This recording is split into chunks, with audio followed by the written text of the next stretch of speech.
Hey guys, this is Buford with Scholarships for Soccer, and today we have a wonderful guest. His name is Jackson Fox. He is a freshman, or probably a rising sophomore at this point. Who knows with this virus, but he's a freshman slash rising sophomore at the University of Redlands in California. And Jackson, welcome. Thank you, sir. Very, very happy to be here. All right. Well, let's get right to it. What attracted you to the University of Redlands? Uh, I think the main thing for me, other than obvious things you always have to take into consideration, like the academic level and that thing. Once I had found a school that fit all of those academic requirements that I had, it was really about finding a place where I felt comfortable and accepted, and also somewhere with a soccer team that likes to win and has a tradition of winning. My program has won the conference title or league championship, like finishing first in the standings, I believe 15 of the last 18 years, or 15 of the last 19, something like that. It's a really good tradition of winning at Redlands, and I was very excited to be a part of that. Okay, now is Redlands, is it a D1, D2, D3, NAIA? Yeah, we play in Division III in the SCIAC. Yeah. Okay, all right. And now going back to high school, talk about the path that led you there.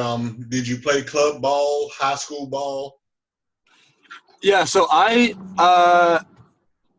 my sophomore year, I was on, my local club's A team.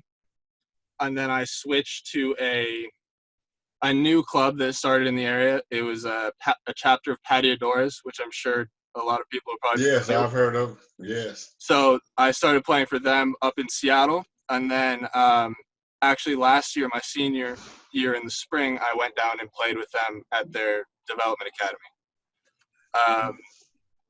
But up until the point I was recruited, I had always been not a DA player. Up until that point, yeah, I got seen at a club tournament down in San Diego, and it was a really long process to get seen by the right schools. So, yeah, Okay. I was very happy. Now, did Redlands, did they reach out to you first, or did you reach out to them first?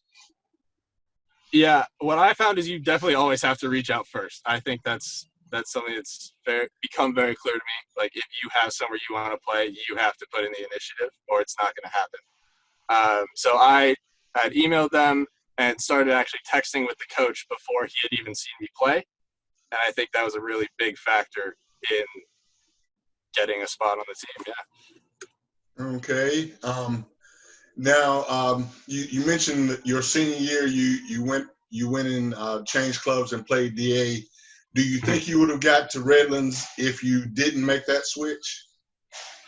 I do. I was actually at the time already committed to Redlands. Like I said, up until that point, I played a team. I just went there because I felt like it better prepared me for the level, or that it would better prepare me for the level that I was going to be at as compared to playing high school, which is played during the spring in my state. Gotcha. Okay. Now, when you got to Redlands, freshman year, I guess maybe August or July, first time you step on the pitch, was it intimidating to step on the pitch as a 17, 18-year-old with grown men? Yes, definitely. One of the first games that we played was a preseason friendly against a professional team or a semi-pro team from Orange County. And these are like 27-year-old men, and I'm 18, fresh out of high school. Like, it was very intimidating. It took me a while to get acclimated to playing at that level.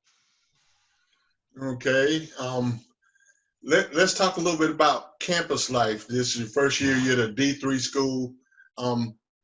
Kind of walk us through a day in the life in season for Jackson. Okay. Usually I wake up at around 9, go to my 9:30 class, have classes throughout the day. I'll go to lunch at usually around 12:30. And then if it's a game day, we will have a pregame meal at around 4 o'clock in the cafeteria. That's provided to you by the school, so you don't pay for that, which is nice. And then if it's away, we'll hop on a bus and try to get to the venue a couple hours early, usually like 2.5, so we can get situated. If it's a home game, we are free until about 5:30, and then we start prepping for the match about an hour and a half before it starts. On a day where we maybe don't have a match, we'll train, and then 3 times a week after training, we also do something we call DIFI, which is dynamic fitness, strength and conditioning training.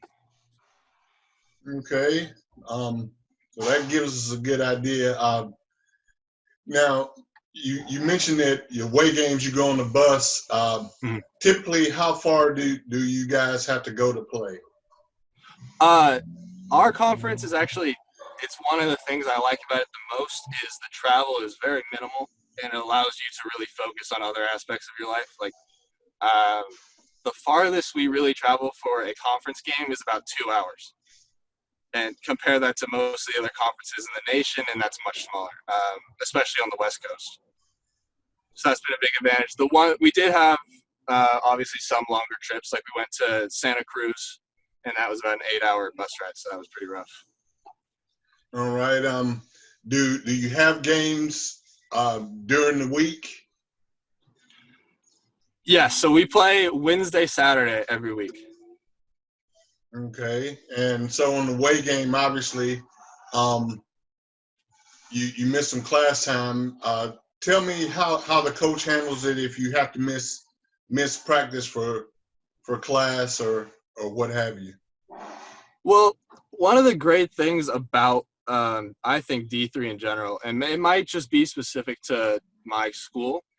I'm honestly not sure, but in my experience, nobody has had to miss practice or even miss class more than once a season to go play in these games. Like I said, the only game that's over 2 hours away was a friendly, not even a conference game. So it's actually, at my school at least, it's a pretty easy balance. That is great. Now, what position do you play there? I played center forward, striker. Okay, and is that what you played in high school, in club ball as well? It is what I was recruited to play here for. I've played every position at some point in my life. I think a lot of people have. But yeah, I'm really enjoying it, playing up front. Okay. How would you feel if all of a sudden they asked you to play, left back or defensive mid? Oh, yeah, no, that has definitely happened to many people on my team. I mean, we have guys who came in as wingers playing outside back, center mids playing winger. Like, it's just, you don't know what you're going to play when you get to college. You really have to be prepared for anything. Okay, and are you getting good playing time as a freshman, or? So it was up and down in the beginning of the season. I was struggling with adjusting to playing at that level, but after a while, I started, performing well. I scored a hat trick in one of the first games that I got real substantial playing time in, and that kind of sparked it for me. And from then on, I was, first off the bench, and that just showed me that if I kept working hard, even as a freshman, I could play. And my team actually gave a lot of minutes to freshmen. Like we had 14 guys come in the last class. So as you can imagine, they take up a lot of the time. Yes. Okay. Now you talked about, once you got adjusted, what was the biggest adjustment you had to make from club ball to playing at the Redlands?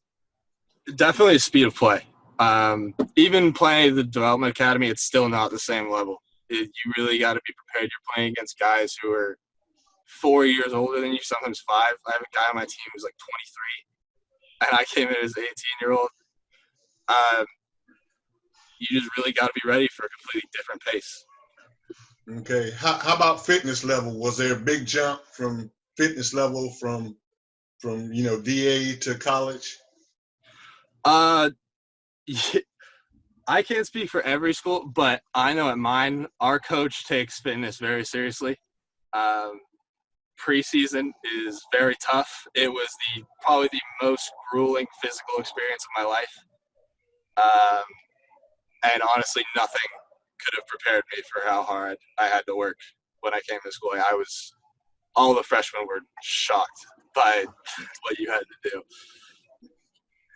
Okay. If you could give one bit of advice to, high school juniors and seniors now that are looking to be in your position in a year or two, what would that advice be? Well, I would say definitely when you're trying to pick schools that you are interested in, don't just pick the big schools. Um, some Division III and even NAI programs are very good, and they can provide you with excellent academics as well as very competitive soccer. So I think the biggest thing is to keep your options open. Don't discredit a school because they're not D1. It doesn't mean you won't have a great experience there. All right, that is great advice. What is the one thing that you enjoy most about playing soccer in college? Honestly, I don't know. At my school, the team is very close, and I definitely enjoy that. It's nice to have a group of guys that you can always have just to hang out with. Honestly, that's what it is for me. It's just the feeling of like camaraderie, working together. It's been great so far.